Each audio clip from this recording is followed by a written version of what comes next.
Hi, everyone. I know everyone's muted and everybody has their video off as well. There is no obligation to turn your cameras on if you don't want to. So, welcome everyone to Ask Me Anything with Johnny Flores. I'm going to tell you a little bit about Johnny in just a second, but if you are new to Latinas in Podcasting, I want to give you just a little bit of background first. This is our first AMA. If y'all like this style of presentation, let me know. If anybody would like to volunteer to do an AMA, the calendar is open. We doing this because Johnny suggested it. So let's jump right in.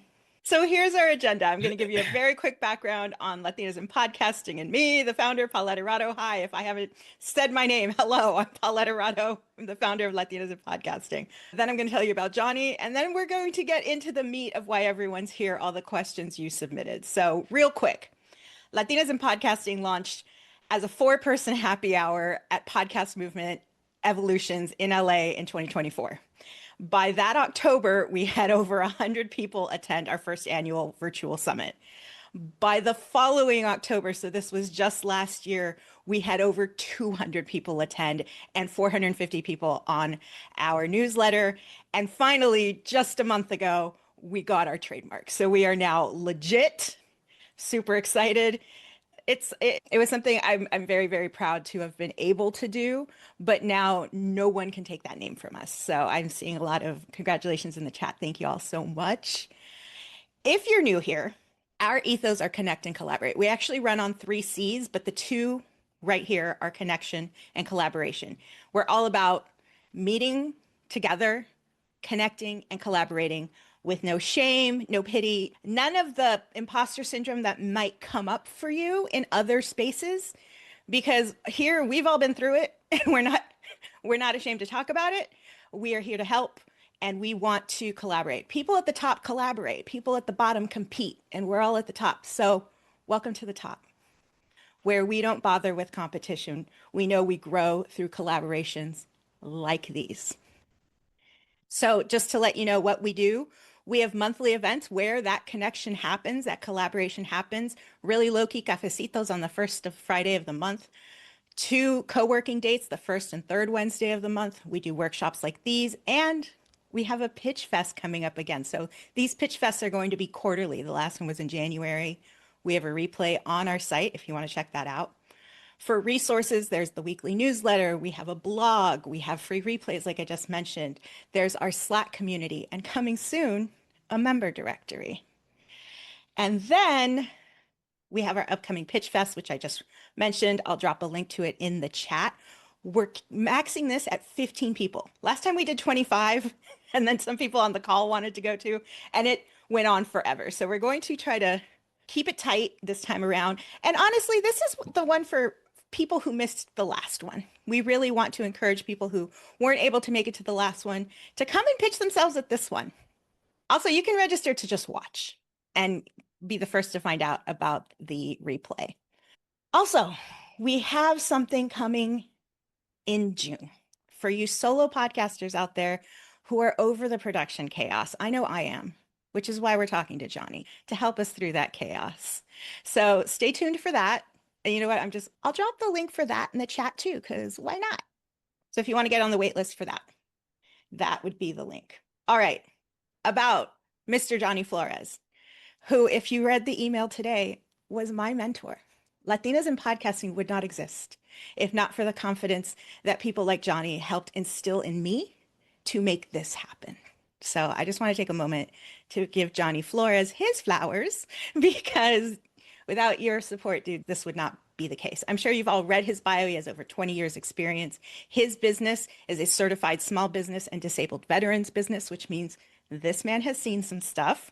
He's trusted by clients like Visit Sacramento, Ear Hustle, Visit Vacaville, and so many more big names in this industry who trust him to produce their podcasts.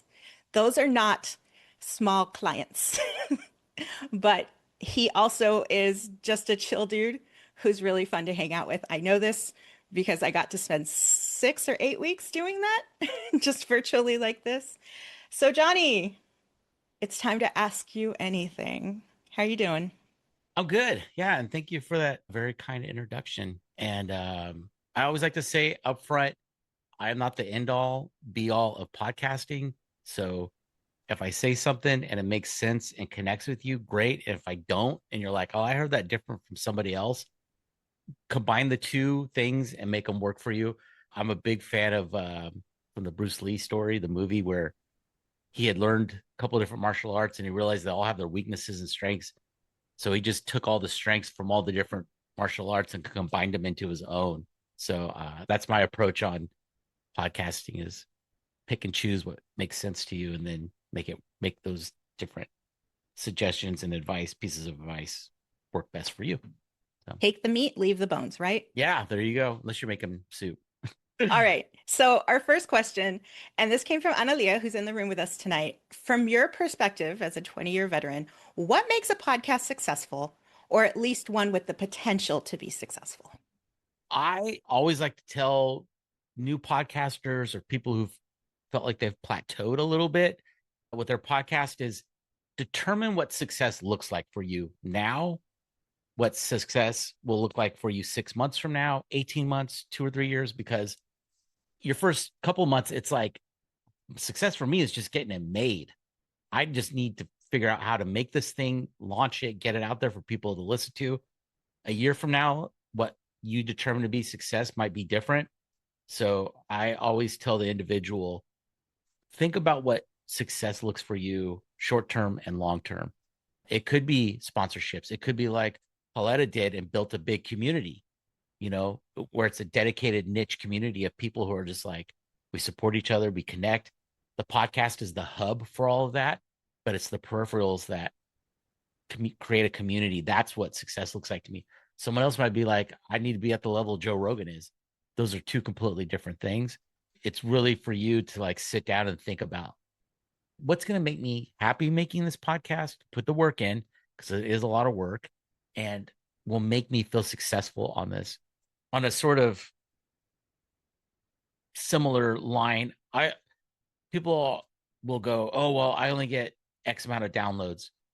And they'll say it in a way that's like not great, like the tone isn't or the way they say it, the words.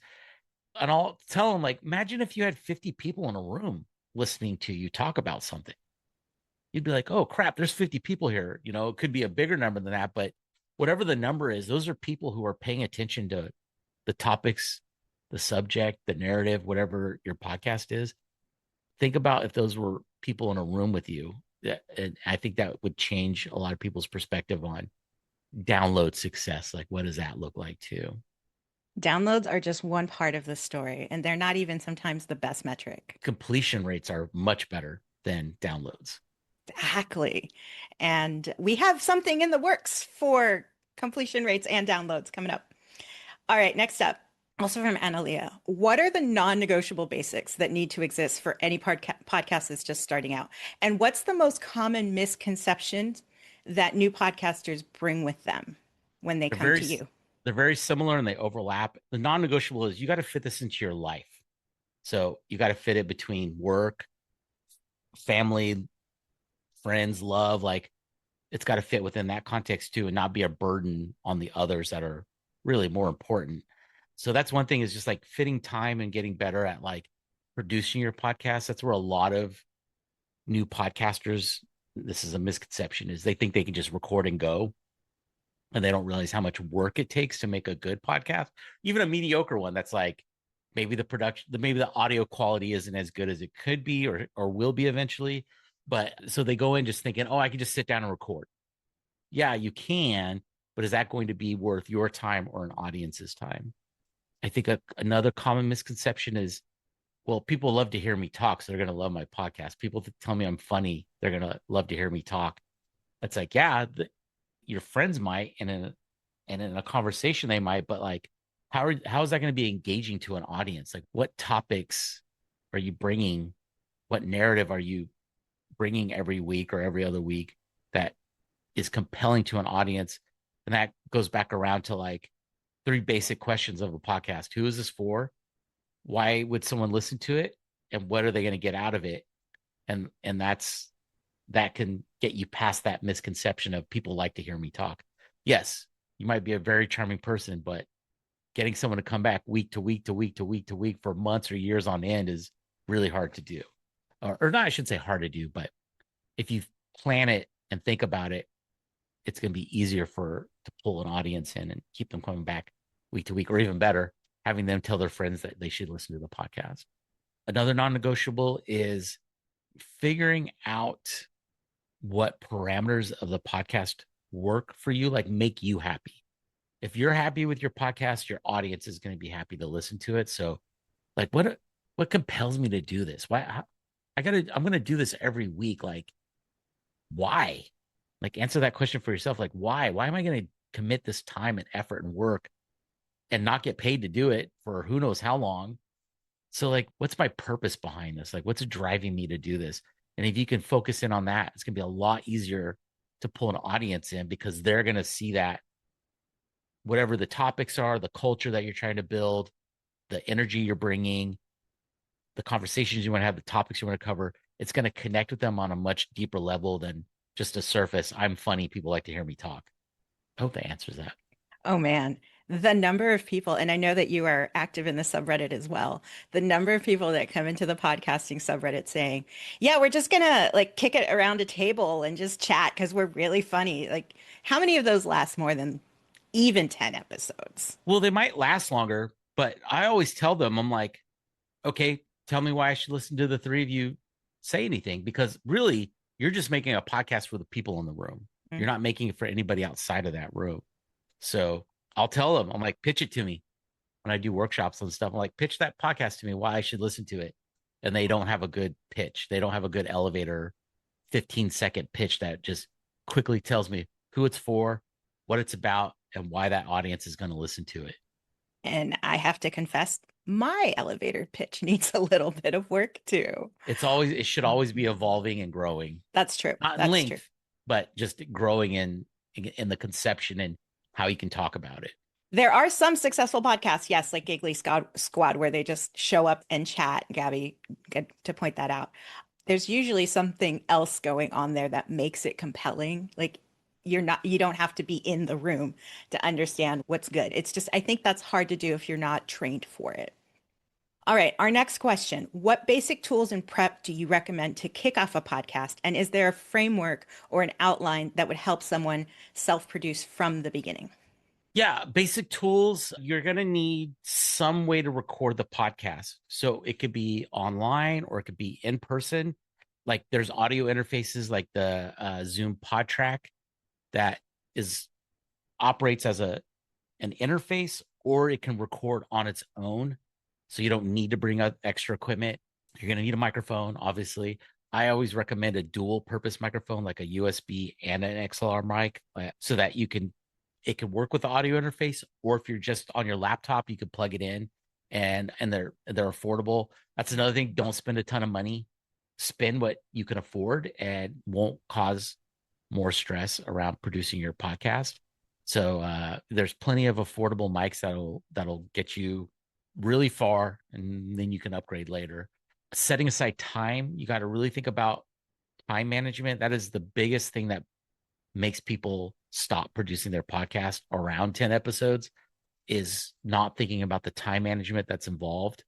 I like to tell people, if you're going to do a weekly podcast and it works, if you're not covering hot topics like in the media, or like TV shows when their episodes are coming out, is if you're going to do a weekly podcast, you should bank 12 episodes before you launch or before your season begins. Like if you're on hiatus and your new show is going to start, if you're going weekly, you should have at least 12 episodes recorded, edited, ready to go, so that you have a buffer, so that you can take breaks and not burn yourself out. So if a guest doesn't show up, or you get sick, or you just need some time off, you have a built-in buffer of episodes so that you can take a week or two off, reschedule whatever you need to do.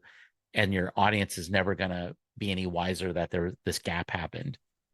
If you're going every other week, you can usually stay about 4 to 6 episodes ahead, and that'll prevent you from burning out. So yeah, time management, production management is a non-negotiable. You got to get good at that quick. It's just like fitting, saying, okay, Tuesdays are when I record with my guests. Wednesday and Thursday I do my editing and mixing. Friday is when, or Thursdays when I'll post the episodes and have my social media go up. And if you're far enough ahead of your production cycle, you can do all your social media or however you promote your show. You could do all that planning so that you're not constantly having to keep up with it. You could just like, okay, I've got it all scheduled to go out. I've got my images set. I've got the content, the little story that's going to go with it on social media. It'll make it much easier to plan. So yeah, time management is non-negotiable when it comes to making a podcast. The other thing I would say is make sure you enjoy making your podcast.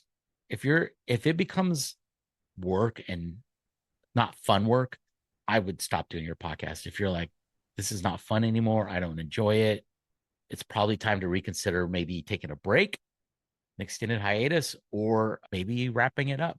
I think that's a non-negotiable. You should have fun making your podcast. It should be enjoyable, connecting and talking to and with your audience.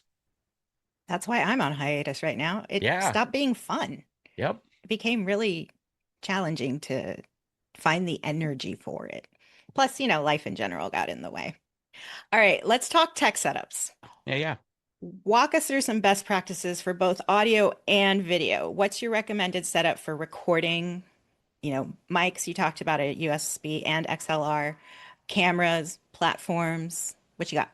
Yeah. Oh, you know what? And I didn't go into editing and all that stuff too, like programs and stuff, but this will all be covered in text. So microphones, there's positives and minuses to recording in person or remotely. I'm a much bigger fan of remote recording because in-person recording takes a lot more effort and work, especially if you're new to it. You're going to make a ton of mistakes. So starting off maybe online using a service like Squadcast or Riverside or StreamYard, something like that, which has more overhead. Like you've got to pay, you're probably going to pay anywhere from $150 to $200 a year to use one of those services. But recording remotely makes it a lot easier because some of the production stuff is managed for you. The audio will be at a set level. Some of the technical side parts of it are handled so that there's not as steep of a learning curve.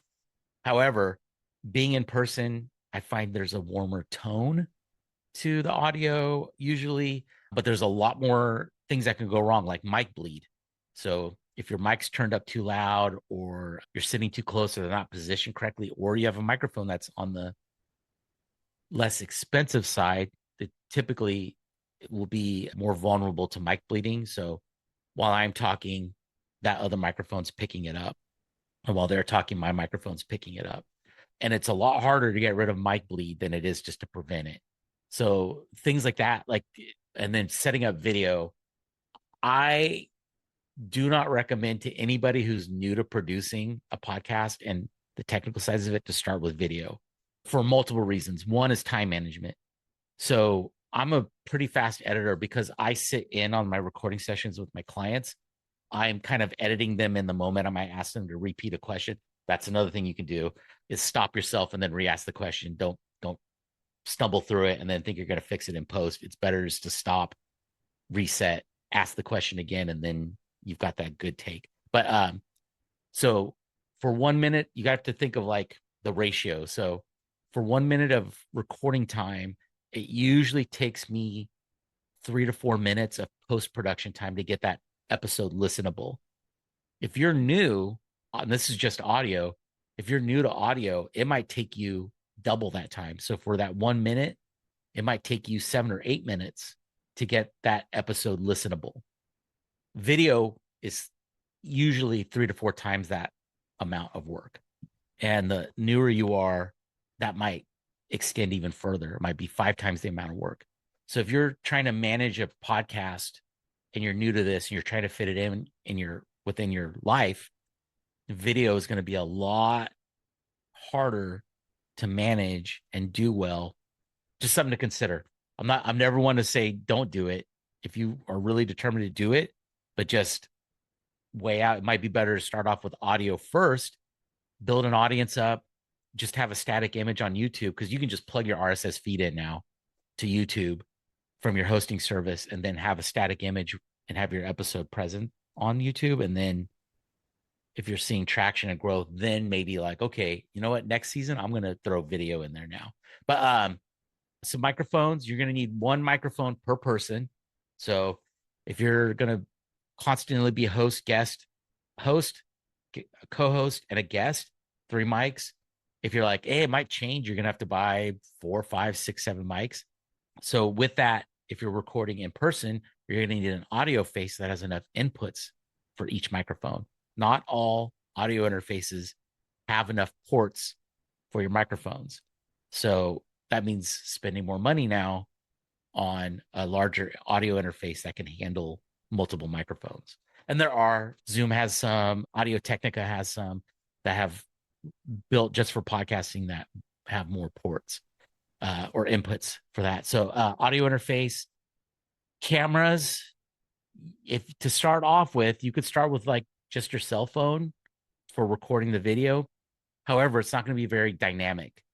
So usually on a more professionally run podcast, there's going to be multiple cameras. So there's usually at least 3. So there'll be one for each. Like if it's 2 or 3 guests or people participating, you're going to need a camera for each person dedicated to them. You're going to need another one for wide shots, so that you can have coverage of like everybody and then just the individual people. And then you might have another 2 set up depending on how the table is set up for capturing 2 people at a time and 2 people at a time, or 2 and 1. This is why video production costs so much and takes so much effort, is you got to plan these shots. You're like, okay, people are going to be sitting here. I'm going to need a camera right here. I'll need another for other coverage. Lighting. So you're going to need at least what's called 3-point lighting. So you'll need to light the person, the scene, and then the background. Yeah. So you're going to need to get LED lighting, which nowadays LED lighting is so affordable. Lighting gear used to be really expensive. You can get away with some good LEDs and be able to capture high quality audio, make it look. Don't use natural light. Don't ever use natural lighting. It will not work out. It'll look a lot darker. Someone's face might look dark on one side and too bright on the other. So that's why you need a lighting rig. You're going to need booms like this, like a scissor boom, or I highly recommend for podcasters to use a tripod extendable arm boom, that kind that you see like Elton John or other piano players who sing, the one that kind of extends out really far. The reason I recommend those are very versatile. You can set those up just about everywhere. Whereas desktop booms, especially like a scissor arm boom, usually, oops, see, I just bumped mine, usually clamp to the side of a desk. You can't do that with all tables. Some have lips that hang like at an L. So when you go to try and clamp it, there's nothing for the backside of the clamp to grip onto. There's booms that just sit on your desktop. I don't recommend those because if you bump the table, that energy is going to carry into the microphone and go up into the mic.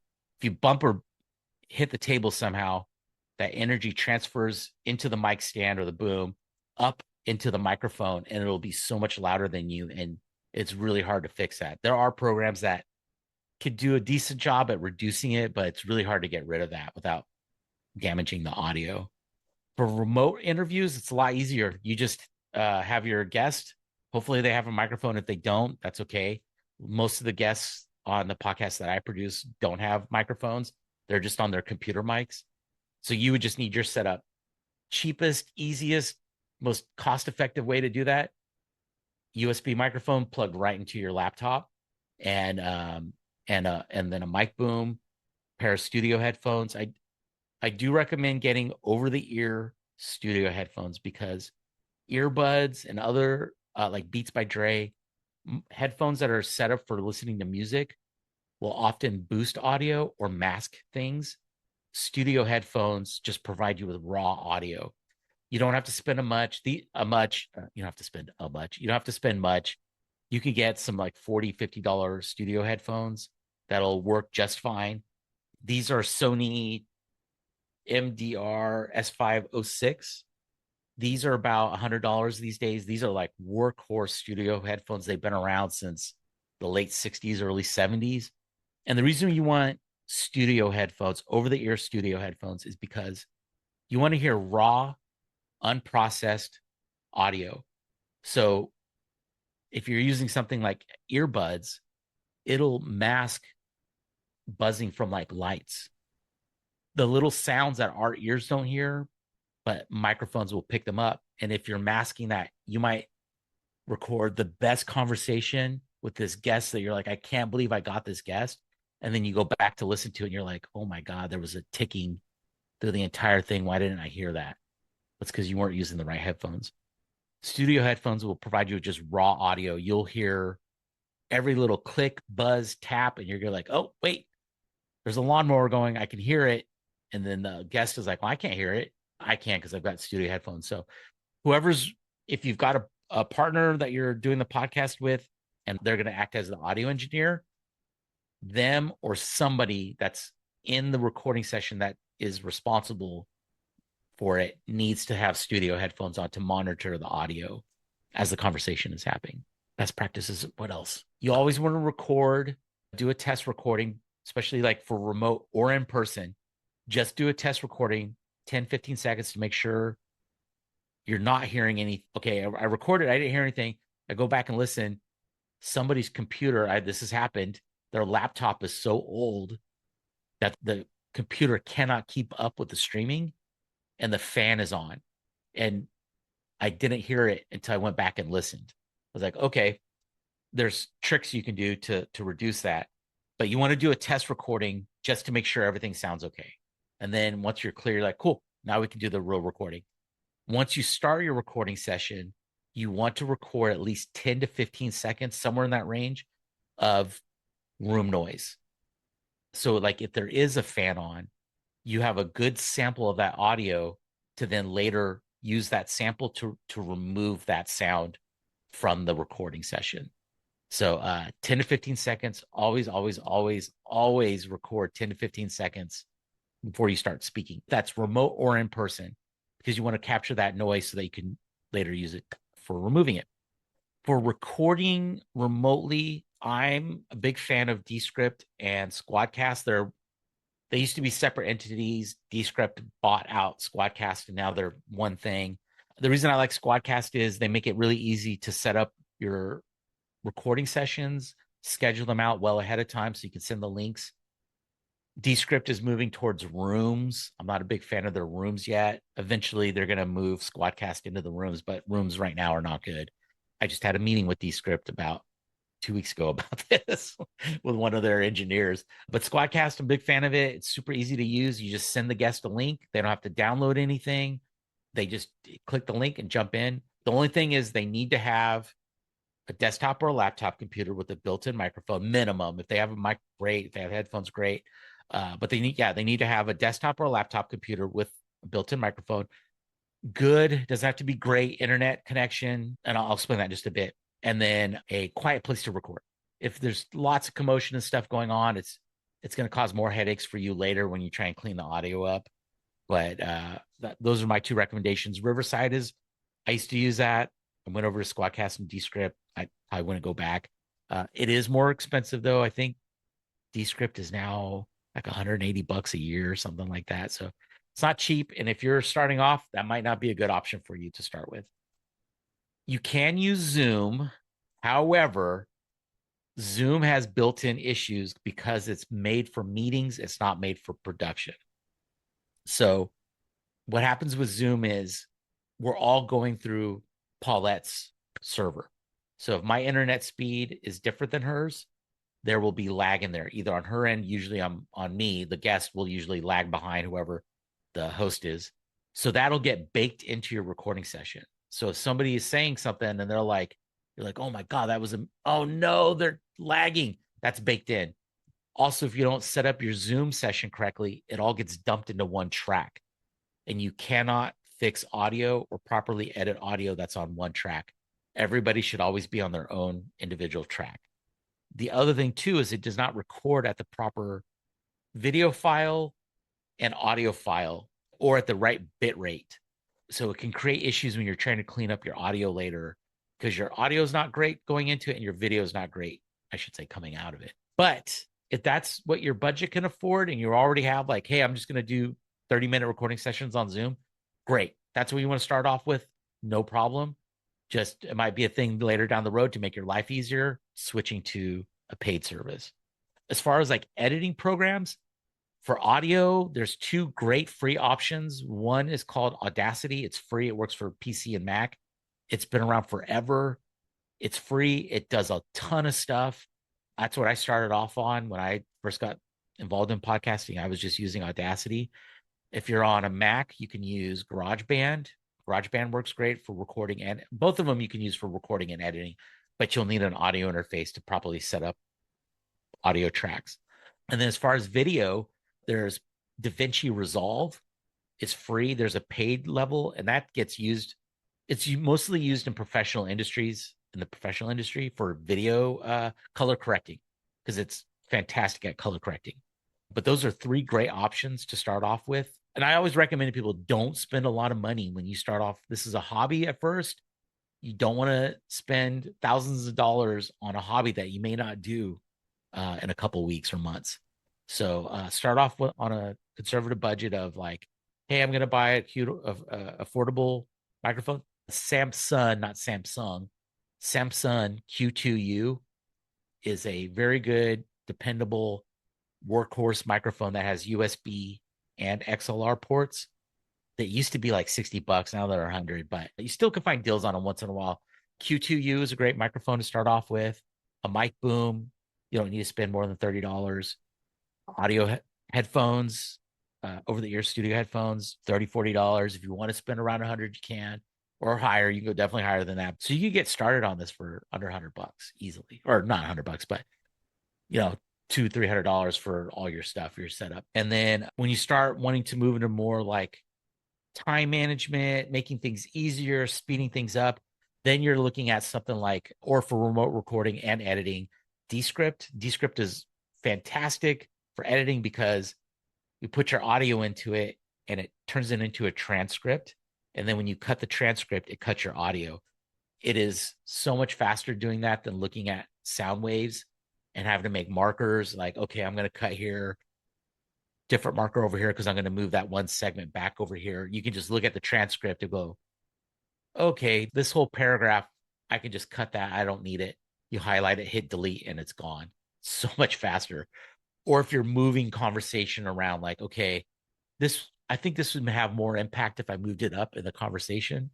You can just copy that, hit, I'm on Mac, Command X, it'll cut it, then you paste it, make a gap, paste it, bring the two ends together. It's great. And it moves that audio for you instead of you having to make markers and stuff. It also will cut out filler words. So like uhs and ums, it'll just go through and remove those, speeds things up. The only thing is it's not perfect. And sometimes it'll remove something that somebody said that sounds like or So if you were to go, I'm thinking of going to the store, it might cut that I'm because it thinks it's an but it's pretty effective and accurate. It's about like 80-90% up in that region. So yeah, Descript is great. It's not cheap though. There's another program called Isotope RX. The current version is Isotope RX 11. It's just for cleaning up audio. It has a thing called Repair Assistant that will do a lot of stuff for you, like remove clicks. So when people have dry mouth and they do that, I gotta say, you recommended that to me a year and a half ago. It is the best program I've ever used for that. Better than Audacity, and it works with Audacity. This is why we were talking about it. Yep, I want us to start moving on because oh yeah. Sorry. this is gold, and you've given us a lot to think about. This is a Samsung Q2U. This is the mic I've had from the very beginning after I got rid of my condenser mic. So this is a great dynamic mic, just so that you know that this is some of the stuff he has recommended in action. So I didn't want to cut you off, Johnny, but you did actually touch on the next question, which was the two mic, two camera setup, which you recommend these Samsung Q2Us. They're dynamic mics, USB and XLR, so you can just plug it into your computer. I think yes. Sorry. Buy dynamic microphones. Don't buy condenser microphones. Dynamics are more forgiving. Condenser microphones need to be in a controlled environment. Sorry. No, Is you're what you're right. You need a studio system. Now, there was two people who submitted the questions about the two mics and two cameras. I'm guessing these are in person, which you did talk about. But is there like basics? Like what are the basics for two people, one room? Minimal editing, they asked. for audio, it's that just do your 50 seconds of pre-recording or room noise and then get into it. I do think it helps to edit in the moment. It's going to be much easier to edit something when you correct the question. A thing that hosts, especially new hosts, do a lot is they'll ask question A, go to question B, and come back to question A. And that's going to muddle the response from the other person. So I'll often stop my host and go, hey, wait, can you ask this? Guest follow up on that. And then we'll immediately follow up with question B. So that's going to help minimize your editing time. If you correct yourself in the moment, go, oh, sorry, that was muddled. Let me start over.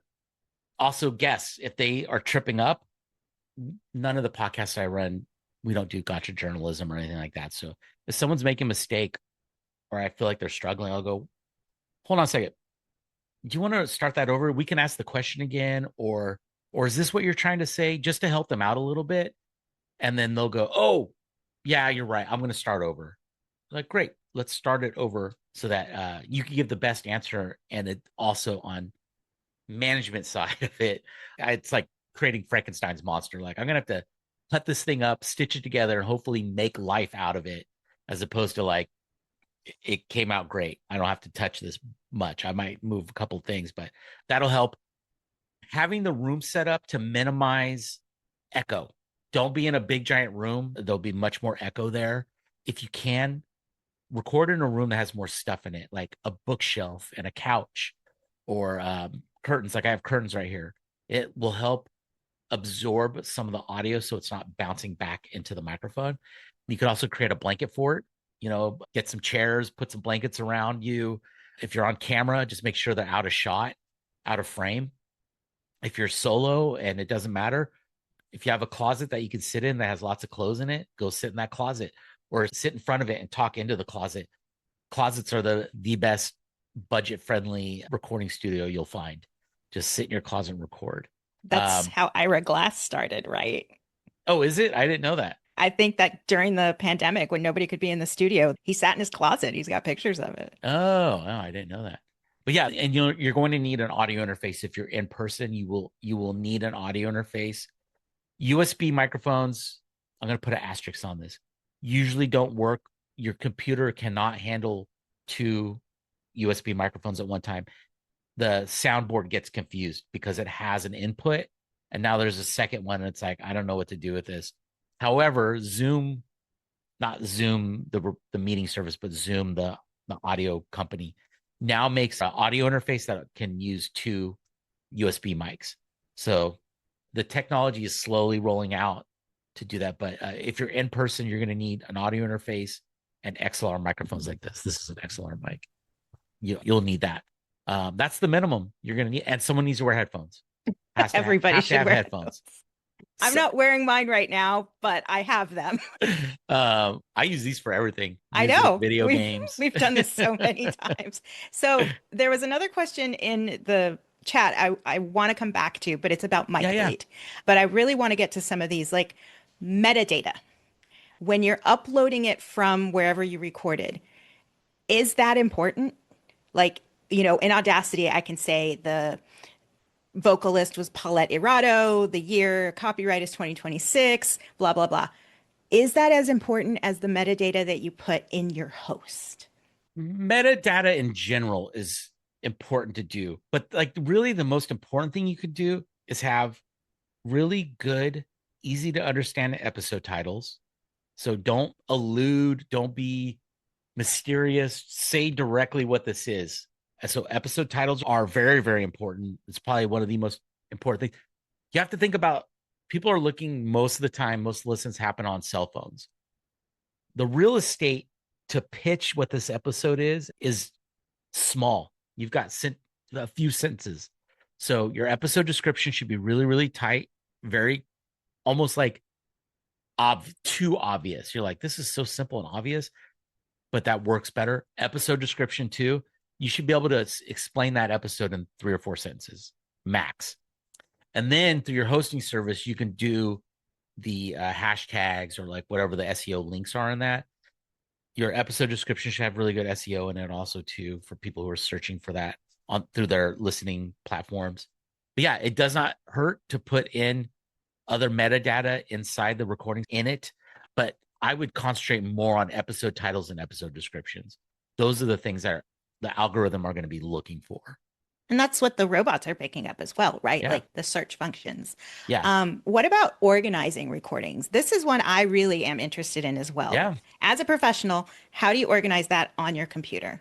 So my girlfriend, who's a librarian, told me about this system, and I cannot remember the name of it, but this is how I organize.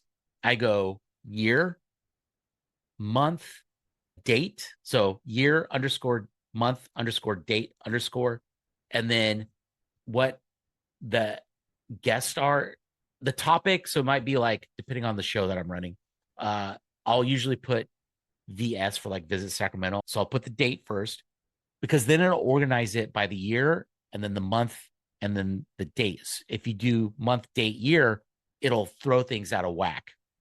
So if you go by year, month, date, that organize things better. And then I'll go by the client. It's going to be easier for your show because you won't have that. But I'll put underscore, then the guest or the business that we covered or whatever that topic is, and then underscore raw, so that I know that that's the raw audio recording. Oh, sorry. So Visit Sacramento, the guest, and then behind the guest for the other episode, like the host, I'll put the host name. So that way it's always the guest, then the host. And so then the next session, they'll usually go into, I use a combination of Audition and RX11. If you have Audacity or Audition, you can make RX a plugin. So you're not having to go into multiple things. You can just do it all in one kind of ecosystem. So then I'll go in and I'll clean up the audio. I'll do my quick edits where I know, hey, from 2:30 to 3:45, we were just bullshitting about what we should cover next. I'll just cut all that, then align the tracks. Then I'll export those out as WAV files. But that one will be edit 1, or I'll put RX mix down. Whatever works for you to let you know this is the next version of it, while keeping all the other meta information in front of it. So I'm just changing, okay, edit 1, version 1, whatever it is. Then I'll go into Descript, and that's where I'll do my finesse editing and moving around. And then all the meta information stays the same. And when I export the edit out, then I say final edit, because now I know this is done. Then I'll go into Audacity or Audition, because that's where I do all my mixing, because I have templates for all my clients. Then I'll put the episode together, the final mix, and then I export that out as the episode number. So I go client, so I'll go VS or whatever, VSE for episode. And you always want to use 3 numbers, 001, 100, 105, 301, whatever it is. Because if you use 3 numbers, the computer will organize it in numerical order.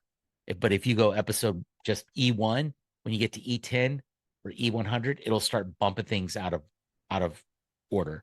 So I'll go VSE 001 for episode 1, S01 for season 1, dot wave.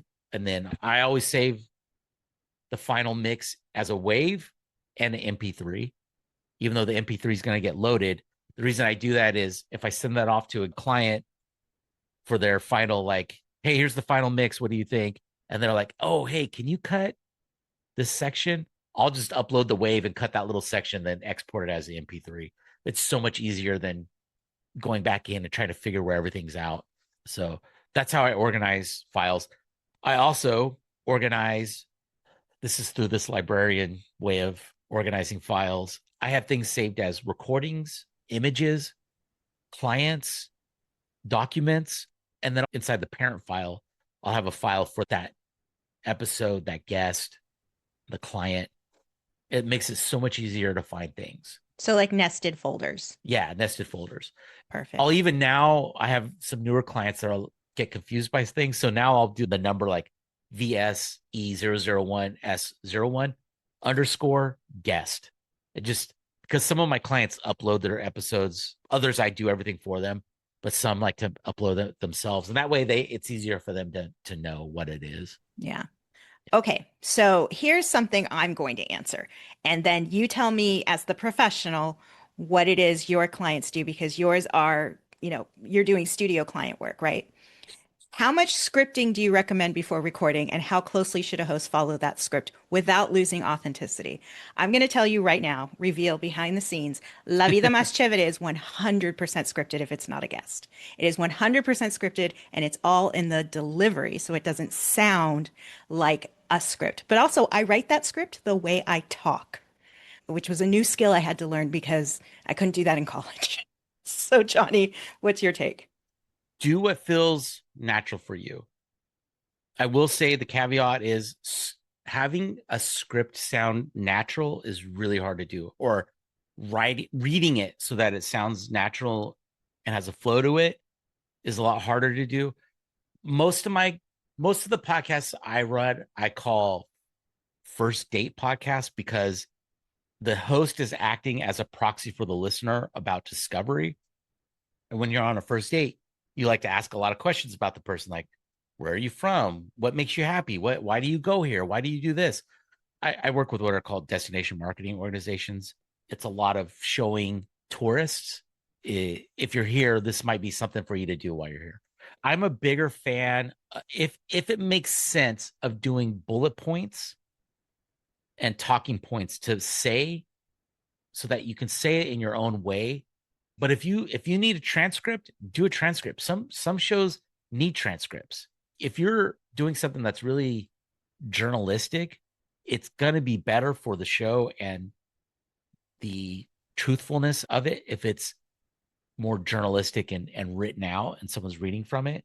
Or it might be a blend of the two. Like you read a part and then you kind of go into a more conversational, loose thing. But I do think bullet points are really good if you're interviewing somebody. I think bullet points are really important.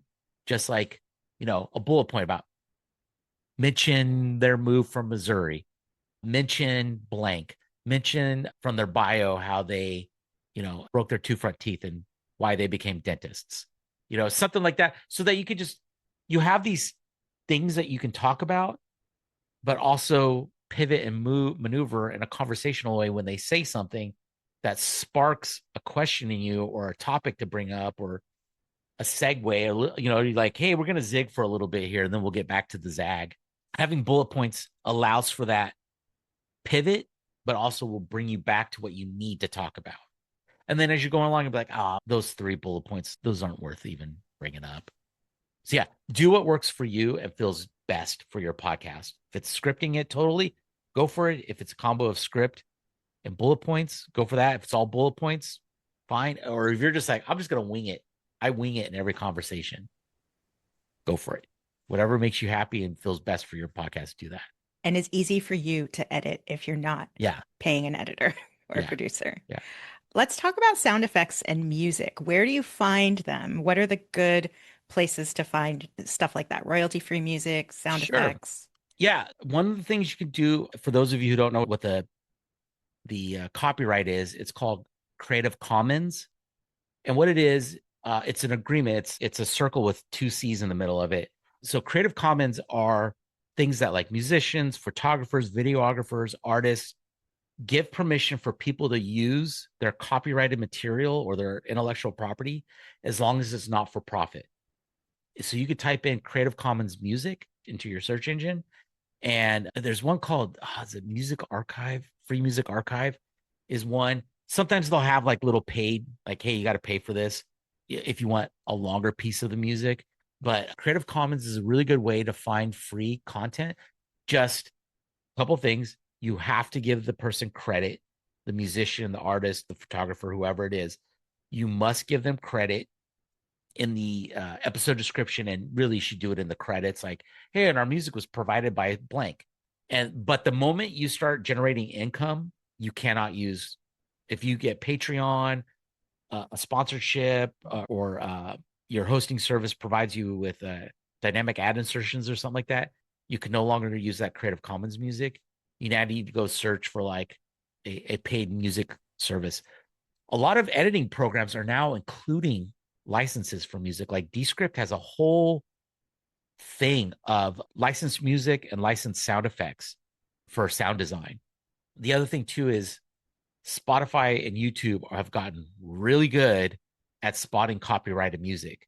They may send you a cease and desist notice. So on YouTube, if that happens, you cannot profit from that episode. Say you hit the parameter where you have 1,000 subscribers and you get 1,000 downloads per episode. That's like the bare minimum for YouTube ads. You won't earn any money off of that because of you're using licensed music. You could send them a thing saying, no, I have it's a much more complicated thing that you can go through. But most Creative Commons, you won't get hit with that because the music they're allowing anybody to use the music. Did you hear that Moby just made a whole library of sounds, and Transistor FM too? They Oh, both no, I didn't know that. have libraries for free. Oh, Yeah. nice. Yeah. There might be some, like you said, with Creative Commons, some attribution rules. I think Moby's just like, no, don't attribute this to me. Just, I don't want my name using that. And Angela's saying she uses Moby's Oh, music. Yeah. nice. I'll put that in the newsletter again next week because that was running in there for a little while. Let's get to the nitty gritty. When does it make sense to bring in a producer? And how do we get to that point where we're monetized and can afford it? Sure. When your podcast, if you have the financial means, and the podcast is no longer, it's grown beyond your ability to like, I have so much to manage, then it might be time to hire an editor or producer or someone who does both like me to start hiring people to help you out. One of the things that I talk about this on the Reddit podcasting page community is you could come up with a budget, say, you know what, I think I can, for the next 10 months, I can afford $3,000 to hire somebody. You could go on places like Fiverr, Upwork, even the Reddit podcasting page and say, hey, everyone, I'm looking for a producer. I'm looking for an editor. Here's my budget for X amount of months. And I produce episodes every week or every other week, whatever it is, and see if people bite. You know, you might have somebody who's like, hey, I'm just trying to get my foot in the door. I would love to work on this. The quality might not be as great as somebody who's been doing it longer, but there's plenty of people out there that are like, hey, I could do that. I have a colleague who he's very affordable for podcasting, for editing. I work with a handful of clients. He works with like 24 clients a year or something like that. Oh, I don't know how he does that. It's bonkers, but yeah, it's really determining if you have the money for it and the need. What producers do, you might not even need a producer. It's just evolving with your show.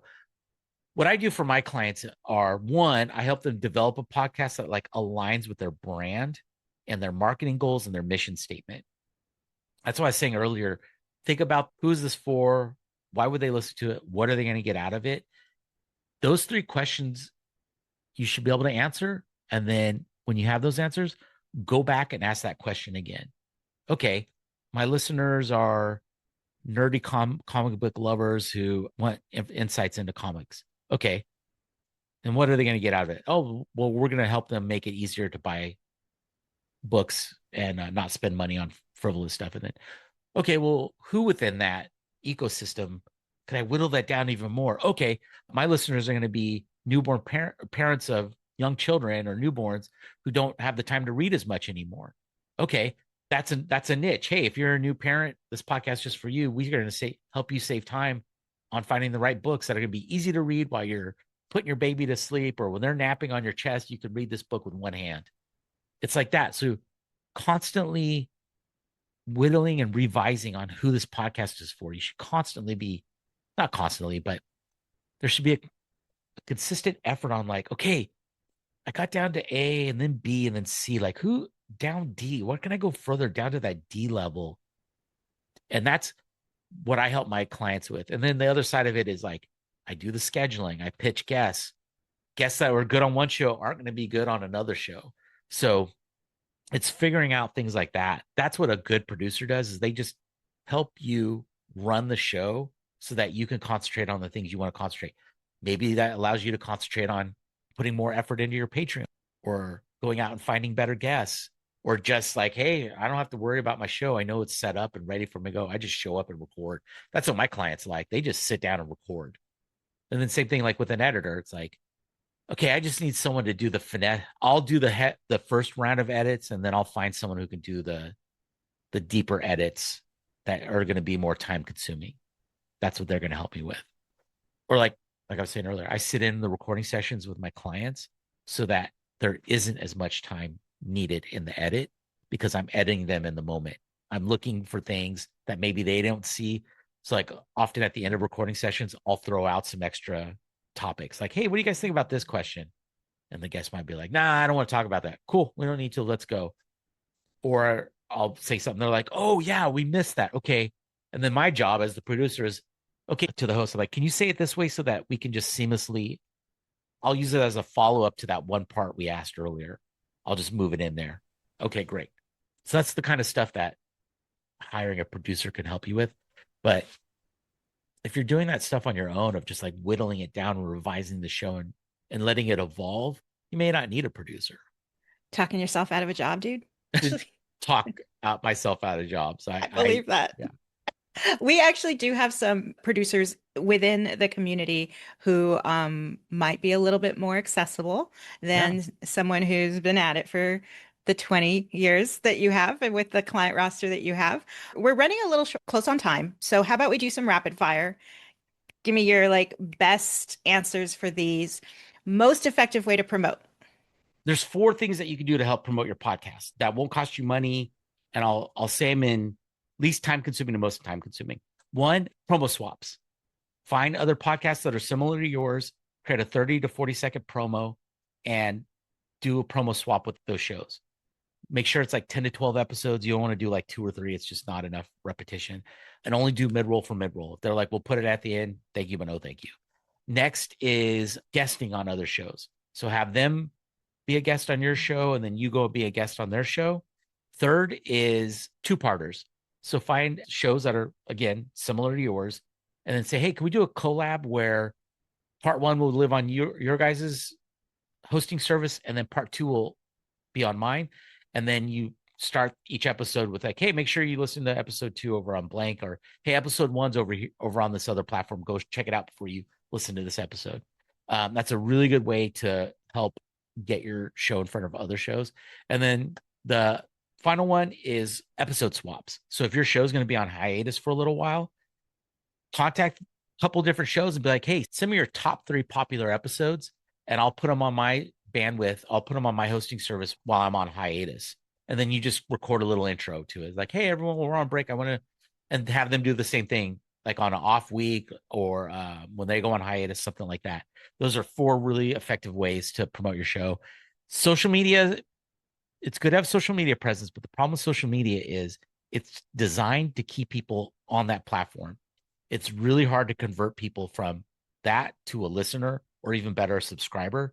So it's good to be on social media, but social media is sort of its own thing, and it's a really hard conversion rate by design. Those are designed to keep people just doing this, scrolling to the next thing. And earlier last week in the newsletter and in Slack, I asked the question, what's the worst thing for you in podcasting?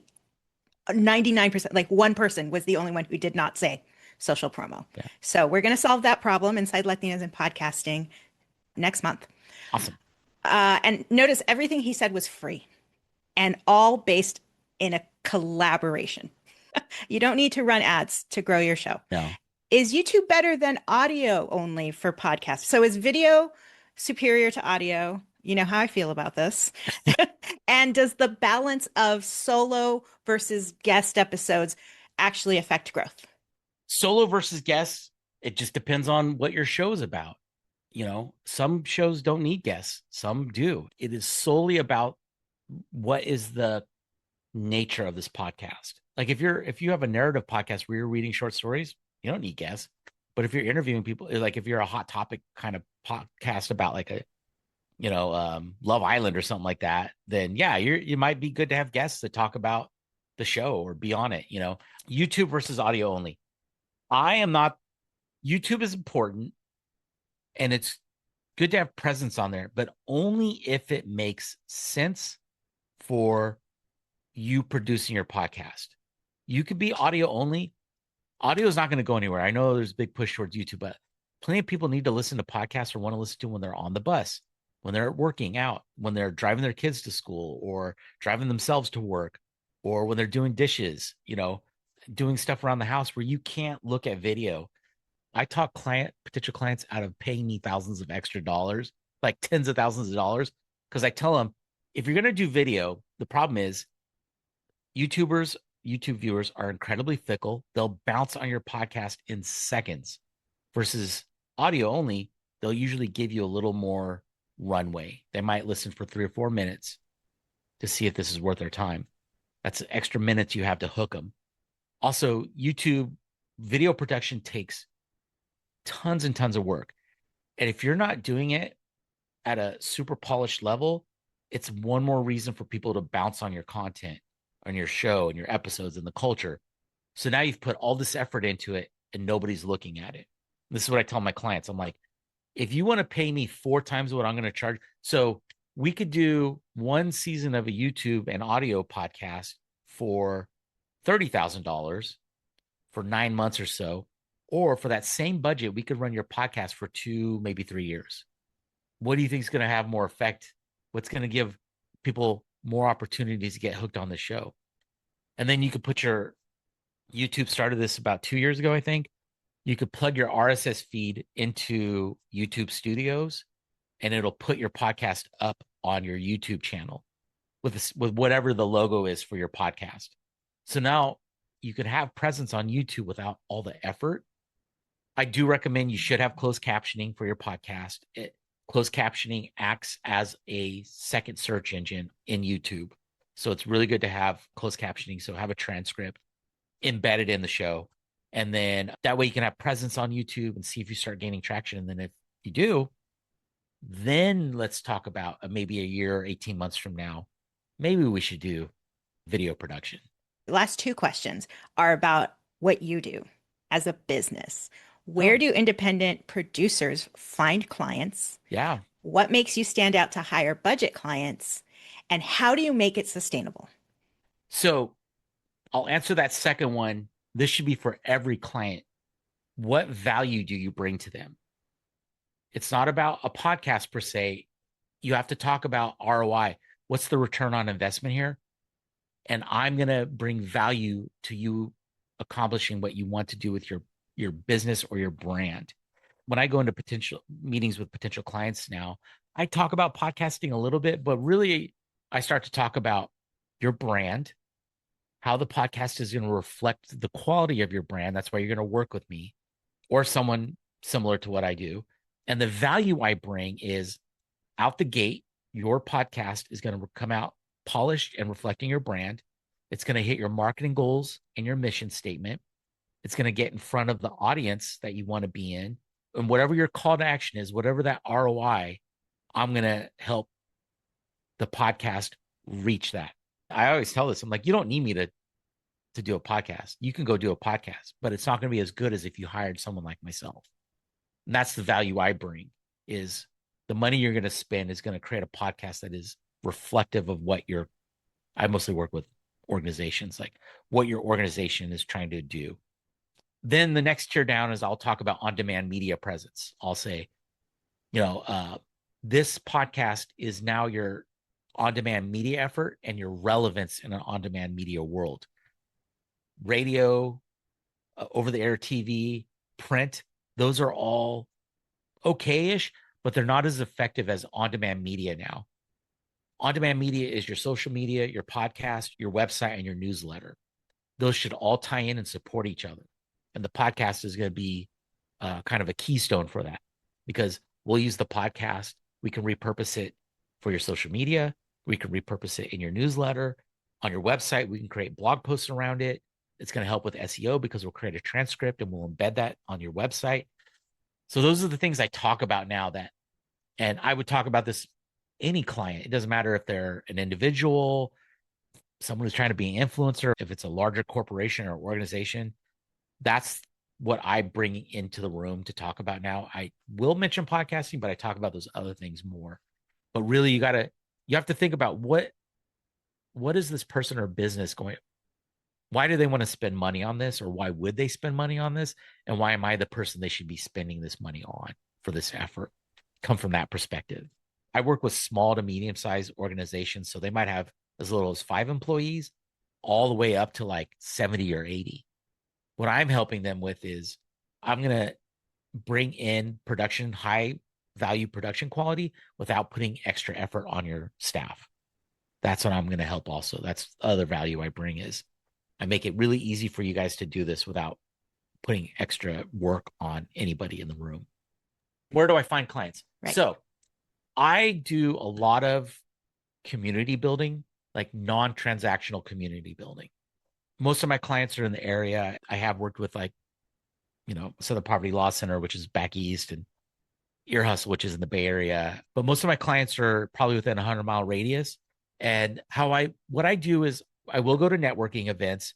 I mostly only go to networking events that you pay to get into because the stakeholders, the people who have influence and money and power, will show up to those, or they'll send their proxies to those because they paid to get in. They won't flake. The ones that are free, people tend to flake on. And for lack of a better term, I don't think any one person is more important than another person, but the important people will show up to the ones that you need to pay to get into.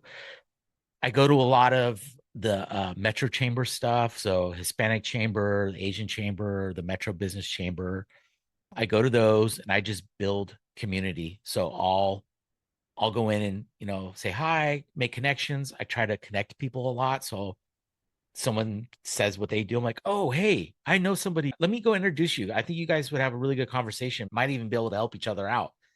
So that's like one level of it. The other is I do a lot of community work. Like I can't do pro bono production work anymore. I can't fit a whole production in on top of like my paid work. So what I do is like stuff like this. I'll do workshops, I'll do public speaking, I'll do mentorship with organizations that I know like our local politicians pay attention to. And that way I'm getting connected with people who have standing in the community, that have influence, so that when I keep popping up at the same things, they see me as their equal. And they know that I'm out doing community work. I'm just trying to be a decent human being. And that goes a long distance too. Like today, I'm trying to get my own podcast launched, but I need to pay writers. Minimum, I need about $30,000 to pay them. That's not even including my payments. I put my ask out, and I've done so much community building. I've had dozens and dozens of people in the area help me get into rooms with organizations that have the money to pay me for stuff. And it's getting really close to happening. That's all because I did community building. And in Sacramento, I'm like Mr. Podcast. I don't like being called that, but I I'm get going to called call you that that. because I've been doing this for a while. I've built my reputation up. People know I do good work, and I've scaled up my clients. So all my early clients were nonprofits.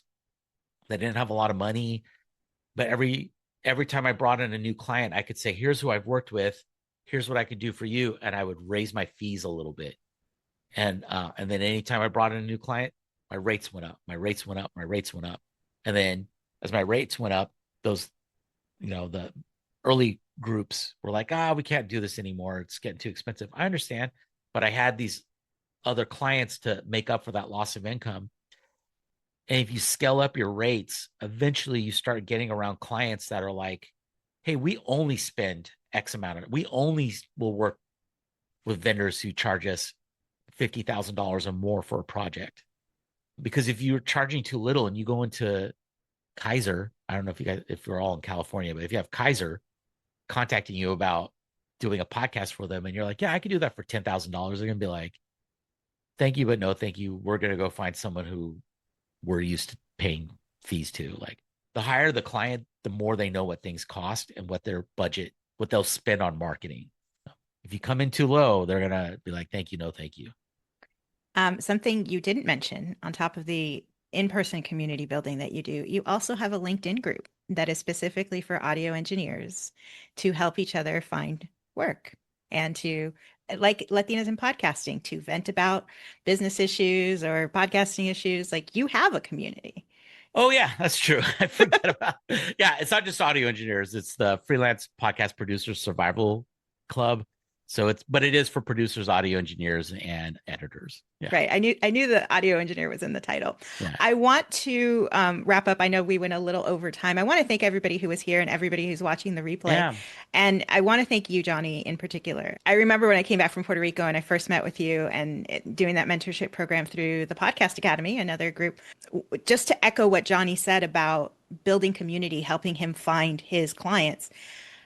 Again, Latinos in Podcasting was built because I built a community. 2 years I spent in podcasting, frustrated by the lack of representation, and more people that I got to meet and got to work with, like Johnny. Finally, I had a critical mass of people I could depend on. And when it came time to launch a virtual summit, which is what basically created this community, I went to people like him and said, would you do this with me? Would you speak for free at this event? Because I have no funds to pay anyone. And not a single person said no. It all boils down to make yourself stand out by being connected. Like go out there, put yourself out there. And I know sometimes that can be hard for introverts. I'm not one, but my husband is. And sometimes I have to give him a push. Sometimes you have to give yourself a little bit of a Yeah. push and then go to an event and find the extrovert because they'll do all the work for you. Also, if I could add on to that, Yeah. don't be do not be afraid to ask. Yeah, that's the other thing. You Things will not happen with your podcast if you don't make an ask. The worst you're going to hear is nothing or no. In the past, when I had my podcast that got all this started, I reached out to so many people, and I was so shocked by like the people who said yes. I had a very famous pop artist from the 60s say yes to being on my podcast. I was like, what? And they had like a very slight connection to Sacramento, but I was like, I'll ask, I'll see what happens. So yeah, I put my email in here. So if you are a producer or you're looking to get into, if you're freelancing in any capacity and you want to talk, shoot me an email and we'll set up a time to talk one on one. Yeah, I want to make sure if you're trying to pursue this as a career that you can. Yeah. Again, back to what Johnny was saying, don't be afraid to ask for help. You are now in the room with all the people who are doing the work. And by virtue of that, you have access to a person like this. Don't be afraid to ask him questions. He is a member of our community. Johnny, thank you again. If there was one last thing you wanted everyone to walk away with today, what would that be? Have fun making your podcast. If you're not having fun, if it's not like an enjoyable, when you sit down to record, you should like, it should be a blast. You should be having so much fun. I used to have a podcast that was about graphic novels, and every week I had so much fun when we recorded an episode because we would cover the topic, but then and have like good conversations. But we would also just make stupid, dumb jokes amongst the three of us, and we had a blast doing it. And so yeah, I would just say like make sure you're having fun making your podcast. It's going to be a labor of love, so it should be fun. Amen. Amen. While we're here, does anybody in the room want to ask a question? Yeah, please. I did drop 2 links in the chat, and these will be in the description of this video, which will be on YouTube, by the way. We have a YouTube channel. Please subscribe. There's the Pitch Fiesta registration opened this afternoon, and then there's the waitlist for what's coming in June. Help with production chaos. Angela, I see you unmuted yourself. Please go ahead. Yeah, I have so many questions. I'll refrain from all of them, but I did want to thank you both. This was absolutely wonderful. Oh, good. Truly. I had a question about, you mentioned recording like the blank sound in the room Uh-huh. in order to use it later. Dumb question, but how do I use it later if I do remote podcasting? What Oh, would I sure. Not a do? dumb question at all. And I work in Descript too, so Perfect. So you can't do this in Descript. That's one of the drawbacks to Descript is it's not okay. because they have the what do they call it? Magic Studio or whatever. That Yeah. setting. This Could is you do what it in GarageBand? you could do this in GarageBand. Okay. Audacity is probably gonna be the better one to do this in for free.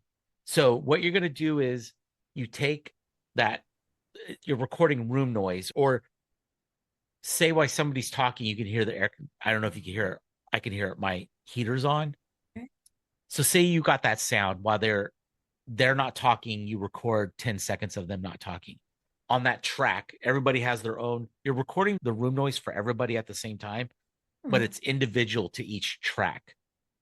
So then what you do is you go and take that sound, that 10 to 15 seconds, and you, maybe I could just show you. Give me 1 second. Can I share my screen? Yeah. Hopefully you can see this. So what you're going to do is you're going to take that clip and you're going to use it as an audio sample. And then you go into the program and you copy you click on the entire track, highlight the entire track, and then you tell the program, get rid of this noise throughout the entire track, basically. Oh. And then it'll remove it. So let me Thank you. Yeah, no problem. That's You're welcome. awesome. Let me find an audio. Give me 1 second. So basically, Angela, it allows you to subtract that background noise from every track, each individual track. So that's why you want it for each track. So that That's way, so cool. From that specific track. While Johnny's looking for this, I'll tell you a story. I made the mistake of wearing my those Air Max pods, like the really big, heavy Bluetooth headphones that Apple makes. And I didn't realize, because I didn't follow his advice, that it created this weird background noise, not even all the way through, just part of the way through my recording. So, and I could see it on the WAV file, like all of a sudden it jumped and there was this constant hum all the way. But luckily I had enough pauses where I could take that, capture it, and then remove it from the rest of that track. Oh, this is awesome.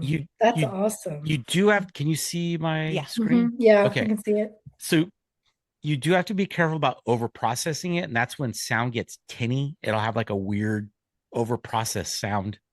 Now I used the problem to describe the problem. Okay. So this is an audition.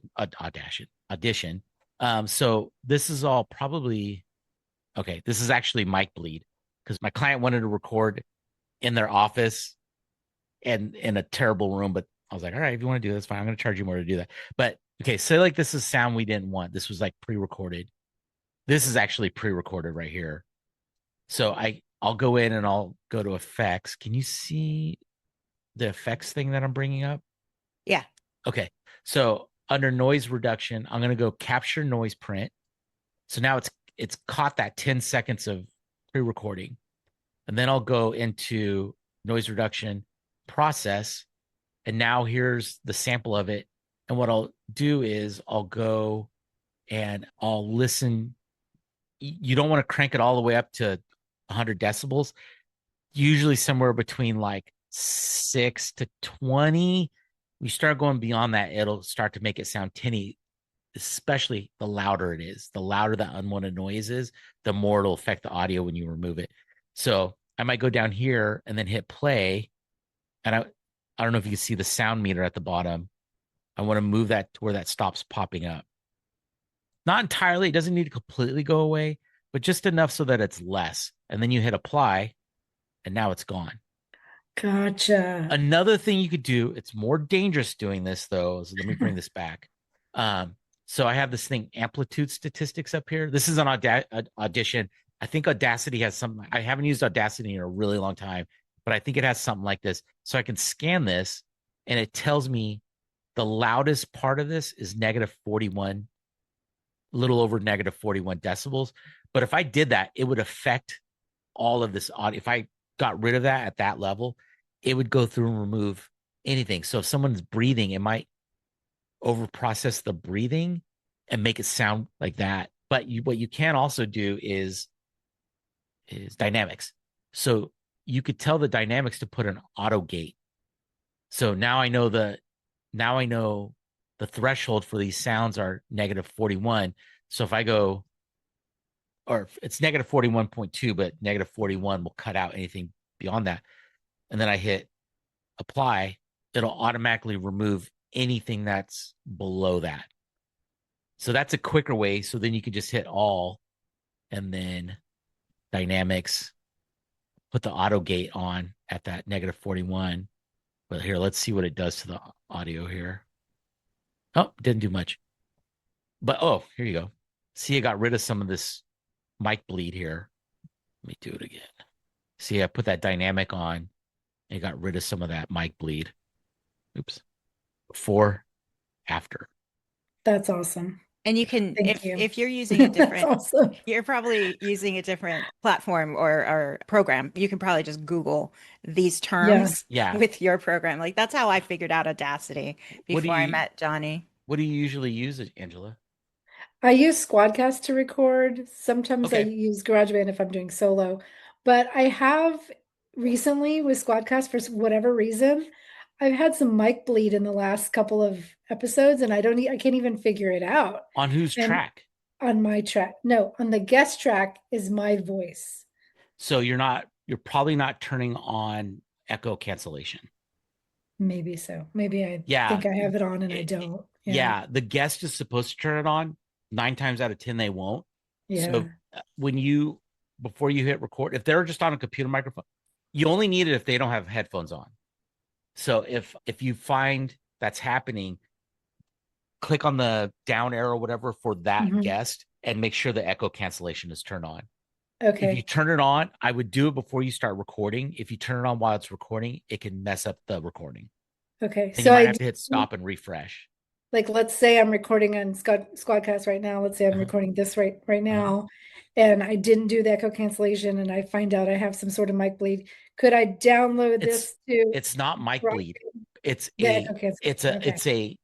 it's an audio loop because you're talking and because it's delayed, it's streaming. What's happening Uh-huh. is we can't see the delay, but there's a delay. So what's happening is their computer speaker is now feeding back into the microphone and creating this loop. So you talk and then that loop happens. On top And of it. it's Gotcha. almost you can get rid of it, but you need programs to do that like Isotope RX. But even then, depending how bad it is, it may Yeah, not even be able to get rid of it, all of it. I see. Yeah. Okay. So yeah, make sure that echo cancellation is on. Yeah, I'm If paying wearing attention to headphones. If that. they're wearing headphones, you probably don't. You may need it if they're wearing earbuds or like what you've got on where the mic is Yeah, right next to this. Sometimes that could be sensitive enough to pick it up. yeah, that's so true. Yeah.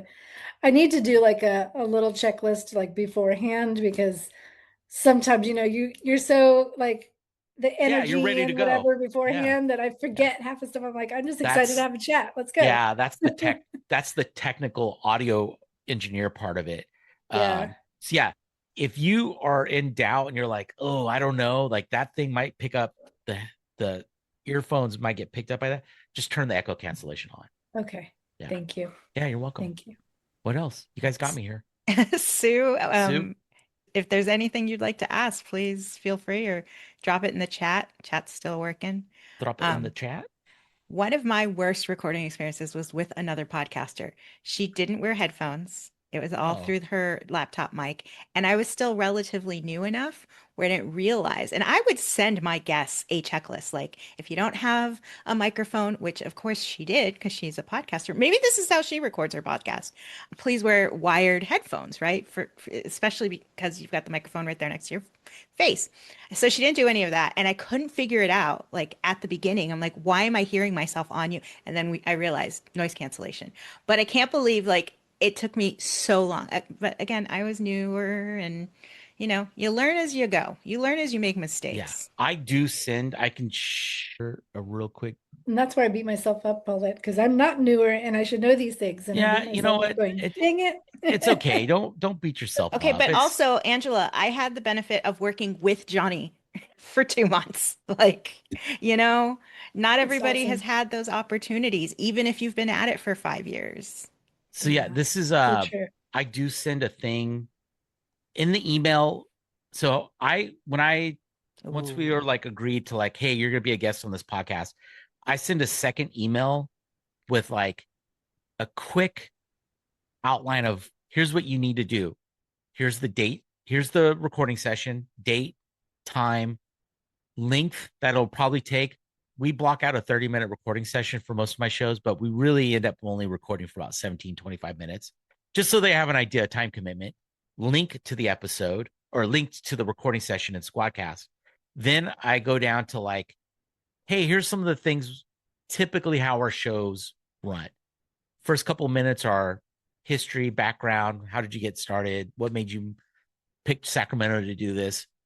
The next biggest chunk is like audience like here's something I could have talked about in the show, but hold on. This is the more at the bottom of the email. I say real quick, here's the minimum you need: computer with a built-in microphone, Chrome browser, because Squadcast does work better with Chrome, and a quiet space to record. If you don't have a quiet space, no biggie. We'll work around interruptions. We don't want to cause anxiety. And then I'll say, and then I'm including more detailed instructions. And that's this thing. This is like more detailed list of like, here's what we need you to do. We will not record video. You will see video, but we will not record it. We use it just to facilitate conversation. We still have guests freak out about that. So with prepping your guest, I always try to give them just like, here's the bare minimum you need to know so that you don't fucking freak out later when it's time to come. Also, it'll make it easier for me to do my job. We still, once in a blue moon, usually older people, I'm not trying to be ageist, but we'll get on and they use Safari. And I'm like, and they're like, it's not working. It's not working. I was like, what web browser are you using? It was like, the one I always use. I know, but which one is it? Safari. I was like, okay, well, now we're going to spend a minute or two explaining how to download Chrome. And then I have to go through that process. So, I put every effort into prepping guests before. It still doesn't work every time. Yeah. Johnny, thank you so much for welcome. Just giving so freely of your time. I appreciate you so much for everything that you've done for me personally, for our community, and this tonight. Yeah, and my email's in there. Shoot me an email. Angela, if you have more questions, you need some more guidance, shoot me an email. We can set up a time to talk one-on-one. Awesome. Thank you. Same for you, Sue. Great. Yeah, you just feel free to reach out. I'm happy to go over some stuff for you. This is really valuable. And thank you, Paulette, as always. Yeah, amazing. Thank you. I love your community that you built. So this is pretty awesome. It's pretty awesome. All right, everyone. Have a great rest of your night. We're going to stop the recording and end the meeting. Take care, everybody.